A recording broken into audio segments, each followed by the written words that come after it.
Right, let's get to things that are important. Medical Mondays, week 2, proudly powered by First Care Solutions. Every Monday we explore real health topics with real medical experts. Yes, and this I almost said this morning. Yo. You see, working on morning radio for too long. This afternoon, we're hanging out with Dr. Dave Bernhardi, who is the Chief Commercial Officer at First Care Solution. And what is today's focus? Virtual healthcare. Yes, Dr. Bernhardi. Welcome to 919. I like that you can open your mouth now. It's safe. You can talk now. We've been talking the whole time except now. Welcome to the sounds of silence. Yeah, thank you very much, and thanks for the opportunity to be here today. That's really is great to see. As you can see, and you can report back to the boss that I get up to nothing. Yeah, you've done nothing.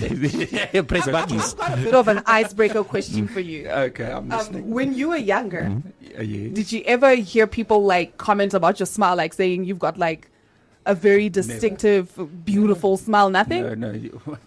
Well, let me be the first. You have a very captivating smile. Thank you. Is it real? Is it yours? Joking. Why are you acting this quick? You've been this person. No, I don't give sick notes on a Monday. So. Dr. Bernhardi, so let's jump straight into why we're here. Virtual consultations obviously are becoming huge in virtual in healthcare. I mean, I think Steve also mentioned it last week. Yeah.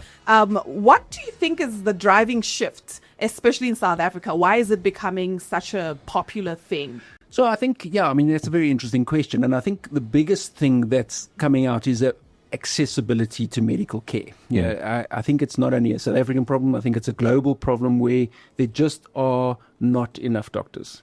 And people are needing to see doctors. They're needing to consult with a doctor. And if you are either on a medical aid, as in South Africa, or in the government sector, there's just a massive shortage of medical care that's available. So this is an alternative where you can then access a doctor via your cell phone, via virtual 100% consultations. Yeah, I like it. I mean, the first time that Dr. Fuhrman showed that to me, I was like, no ways. So, quickly, Doc, what does the typical virtual consultation look like with First Care Solutions? So, I think it's something that you can do on your phone, and majority of us have smartphones with a camera. Yes. And as you would watch, TikTok or looking at videos on Instagram, it's literally that sort of quality where you are able to on your phone dial in to a website and literally have a consultation as you and I are talking now. Yes, having a consultation by your phone through your camera on your smartphone with a doctor. We know, obviously, you mentioned everybody almost has a phone in today's world. 100%. In fact, most people have two, which is quite scary. But even considering that, in your opinion, which types of patients do you think benefit the most from virtual healthcare? So I think it's a very broad question, and I think the answer is anybody can. And I think we've had instances where top CEOs of companies with full medical aid benefits are using them on holiday. They've been down to a holiday or on a business trip, got very ill, and have able to have a consultation, not in a foreign sort of city where they're not sure where the medical supplies are or the medical doctors are, and are able to have a consultation, through to someone sitting in a rural area that doesn't have access to a clinic. Have got a phone, have got access to Wi-Fi, and that's becoming more and more prevalent. Starlink is hopefully coming in, and that will actually really change the environment, and they are able to have a consultation. So it's really across the board, and the benefits are for both. I'm going to follow up with this because I fall in the next category of people, and that's just like I avoid having to deal with anything healthcare related. I'm not trying to go see a doctor. I'm not, and there are people who are like that, right? Sure. Would you say now with this in place that group of people are now more engaged? I think we're seeing that. I think your fear of going to the doctor is probably getting a needle injection or something along those lines. I mean, obviously we can't do that virtually, so we can't do that. So there's reason for you to do that. But I think jokes aside, it is something that I think as technology advances and as people get a lot more familiar with dealing with virtual consultations, it's going to be a lot easier for that. And it's easy, it's accessible. You are in the privacy of your own home. You're not sitting in a consulting room with a whole lot of other patients. You're not, no doctor's asking you to, please sit on the bed, and you're not quite sure what you got to do when you sit on the bed. Do you take your jersey off? Do you take your shoes off? You strike up a conversation. No, exactly. It can be a bit awkward. Your hands are a little bit cold, Doc. Something along those. And he's just trying to do his job. So I think that is a massive benefit in the privacy of your own home, in the comforts of your own home, and in an area where you feel comfortable. It makes a very big difference. And I want to mention this. So the first time I had a look at the website at firstcare.solutions, and I've had a look at that, the interesting. How I said to Jess, how do you get the statistics? How do you get the stats? How do you get your BP and all that kind of stuff? Sure. And she explained to me about the lens. Yes. So in that regard, what sort of clinical and tech limitations at this point are you guys still facing? Sure. So I think you're referring to, and just for the listeners out there, you're referring to our vital scan. So yes. We have a facial scan which is tied into the consultation, and the beauty with that is within 60 seconds, using the camera on your phone through technology which looks at capillary refill. So it's going into a whole lot of different sort of realms and things, using something called photoplasmography. They are able to then, through AI, assess blood pressure, heart rate, respiratory rate, oxygen saturation, hemoglobin, HbA1c, which looks at your sugar levels, and even technology that's coming out being able to look at cholesterol levels. Important to note, it is a screening test. So it doesn't replace for example, the sphygmometer that you would have on your blood pressure, which is really the gold standard to measure. But this gives a screening test, and the limitations there are light. Are you sitting in a good light? That is critical to it. And the other thing then that makes it very easy to use is it looks at all skin tones, all skin colors. There's no problems from that perspective. The only other thing that is a limitation is the amount of makeup. I was like, I have a naysayer question, and that is, as a woman, I'm coming in, and I've got an entire face beat. Paul doesn't know what a face beat is. But thick layer of makeup, contouring, you name it. Then how accurate can it be? So that is going to be a limitation there. So it's good light, and obviously less makeup is better. Dave, so in terms of when we talk about limitations, just in terms of one end of the spectrum to the other end of the spectrum, what can you diagnose? What can you not? Okay.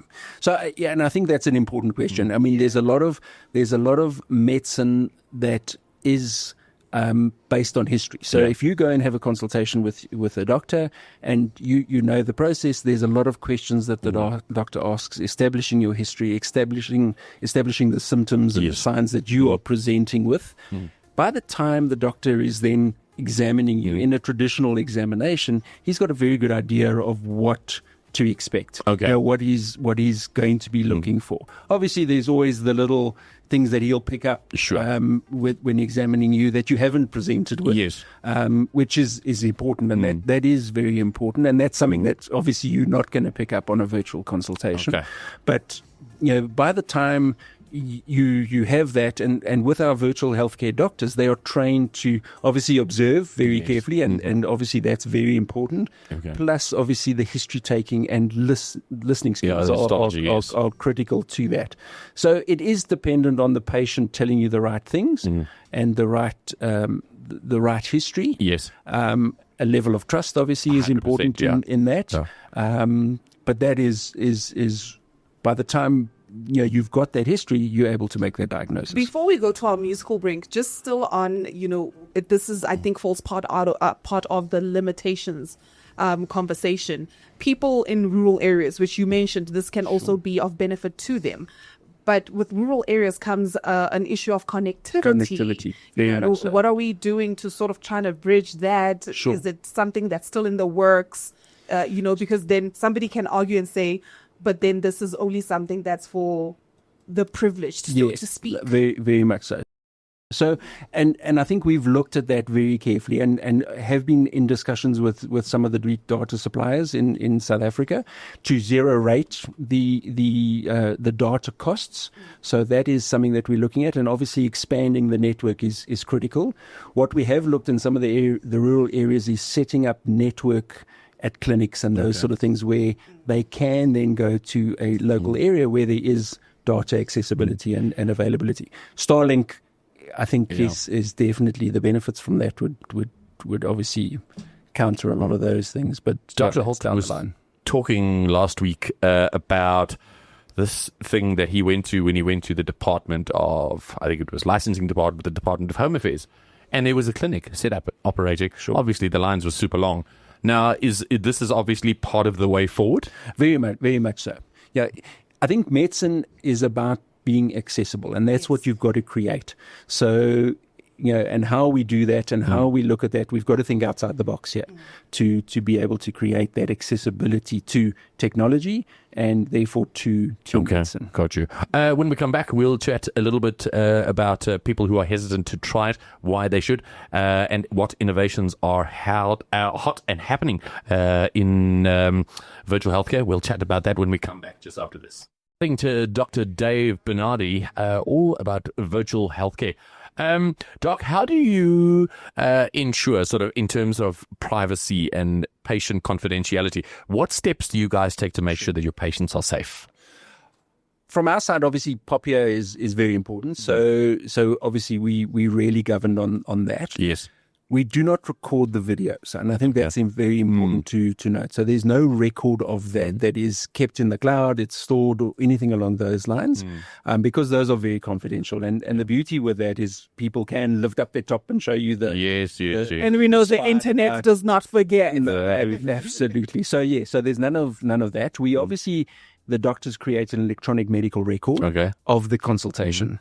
And that is then stored, obviously, with all the security, the cybersecurity that we store in the cloud. Yeah. And they have access, as a patient, via the platform to that 24/7. So they can always go in and see what their medical records look like. Is that part of is that Scribe MD, which is the note-taking software, is that part of how it works? We're using that. And I know one of the questions was along some of the innovations that we're looking at. Scribe MD is a notated voice to text technology that we use for taking notes. So not we use it in the virtual healthcare, but also in our other parts of our medical practices that we got you from that side of things there. So, and then the doctors, obviously we govern from a medical HSPCA, with our registrations, etc., with patient confidentiality and those sort of things there. So, and that's really controlled very strictly. I feel very safe. I'd feel super safe. Like just that alone, I'm like. No, very much so. I was going to say now, I think we've covered all the things that could have people go, whoa, right? Agreed. From a textbook point of view. And so I want to ask you, outside of textbook, for someone who's hesitant to try, from your heart, Doc, what would you say to reassure them? So, I think it is a difficult thing to have a consultation, especially on a medical side, with somebody that is on the other end of your phone. And I think all the sort of the fears that go with it: is it being recorded? Is this something that's going to pop up on wherever? Is it legit? Absolutely. So I think that is something that we've needed to address, and obviously that's why we've done it through something like the Care First platform, which. Yeah, if you look at the support that goes with that, it's tangible. It's something that you can touch. It's something that you can feel. Got you. So that I think is important, and I think the best thing is to try it. Absolutely. You've got to see it to experience it. And I think what we are seeing is a lot of patients, once they've used it once, see the value, see how easy it is, and feel comfortable with it, and obviously continue and are coming back to us for sort of repeat consultations from that perspective. You know what I think I need to do? Because I'm one of those hesitant haters. I'm gonna do it with you guys. We're gonna try it, and then I'm gonna come back and I'm gonna report to the mid-day to say, listen, I was a hater, I tried it. But I'm also going to be honest, right? Like if I'm like, okay, this part made me feel like this, or this part, and I think that's like important. Visual makes sense. And I think that's the best way to do it. So also try and just add more value to the conversation to say, here's somebody who's tried it. And I mean, it's no secret that I do not like to go to the doctor. As I was saying, I think just one thing, Paul, we have got a feedback system on there, so you can rate the call and give comments and suggestions, etc., etc. And I think that's very important. You need to be comfortable, and every individual needs to be comfortable. So what's comfortable for you might not be comfortable for somebody else. Absolutely, and that's important. The last thing I just wanted to say there is doctor training is critical to that. Absolutely. So this is not something that every doctor does. Your bedside manner, without being at the side of the bed, needs to be so much better. Impeccable, yes. And I think that's where a lot of the training happens. Agreed. With our doctor staff to give that feeling. So you're still comfortable, even though it's on a screen. You feel like it's right next to you. Yes. You still feel comfortable talking to that. Doc, I'd like to just touch very quickly. I know you were talking about innovations in virtual healthcare. What are the things that are you most excited about? So I think for me, and I think this is something that we're looking at from a company perspective, is the ability to have access to people that need medical care. Yes. 24/7. And I think that for me is really the most exciting part of this is majority of South Africans, and I'm going to go as far as saying majority of people in the world don't have immediate access to medical care. This is what's exciting about it here, is that you've got that. Literally within 60 seconds, you can be having a consultation with a doctor, and might not necessarily be something that doctor can do, but you have access to a medical professional who is able to then direct you, help you in the absolutely. Yeah. And that's exciting. You know what this is reminding me of? When I told you I got injured at the gym, and then I had to get into my car and drive literally to the closest hospital. Like this would have been handy, I think. Because yes, maybe you might not, but you're a doctor. Rather that than, no offense, a personal trainer, or like the girl next door from the bakery saying, I think you should do this. So I'm actually really excited to try those. Yeah, I think it's going to be good. From virtual healthcare in South Africa, what is your sort of biggest hope, your boldest hope for the next couple of years? So I think, I think everybody at the moment from a healthcare perspective in South Africa is NHI, and I think that's sort of a hot topic that's everybody's concerned about. I think it's probably the best way to put it, and concerned for a whole lot of different reasons. Yes. That this is not the solution to national healthcare, but this will aid in alleviating pressures on clinics and that sort of thing. And I think if we can get that right, it will assist in doing exactly that, in providing access to our South African population for healthcare. And I think that's for me is the most exciting thing about it. If people, now we've talked all about it, where do we go? Sort of in closing, Doc, where do people go if they want a consultation or they want to read more about or check it out? So we've got our website, which is carefirst.co.za. So very, very easy to go onto. And there it's really very simple to follow it from there. It explains everything, the way to use it. You do need to register, so you register on there and we verify you, so that's quite important. Yes. And then literally within 2 minutes you can be having a consultation with the doctor. But I love everything man. It's very easy to use. I think the thing I love the most about it is the accessibility. 100%. I love that. It's like you can be in the most remote place you're not okay, you just pick up your phone and off you go. Yeah. And it's accessibility over something that's actually a basic human right. And I think that's my favorite part about it, that Exactly. we forget that healthcare is not a thing for a certain group of people. Yeah. That's a This is basic for human everybody. right for every single absolutely. be.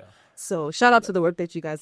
Chester. No, well, thank you. And thank you for giving us this platform. love having you to be guys, able yeah. to I can't expose it. what are we talking about next week? And I'm already like, he's so much. You get to meet. They might just hire me, and I'm going to be a doctor. You get to meet Jed. You get to meet Jess next week. You get to meet Dr. Foreman next week. Who I need to be on my best thing. Yeah, you be your best. Boss lady. Dr. Dave Bernhardi, thank you so much for your time. Thank you. And thanks once again. Any last comments? Anything first care related that you'd like to sort of in closing? I was going to ask for a job here. Yes, no, sure. Oh, you like it, yeah? I got a mic and a headphones. If you like, You don't sound too bad. My music knowledge is, if I speak to my wife, is non-existent. okay, you could read it. You could read it on the screen. It's fine. Okay. Well then, yeah, geez, it'll be good. But no, thank you. I'm not sure Thursday, so you can take my place. Perfect. Okay, that'd be great. Dr. Dave, thank you so much for your time. You guys, and really appreciate it. The incredible work that First Care Solutions is doing. We'll be back next week, and we'll also give you the heads up of when the video and the audio will be available, where you can go and check it out. Doc, thank you so much for your time and your effort and all of your information. Thank you so much. Enjoy the rest of your feast. You too. Smiling, Doc. Cheers. Smiling.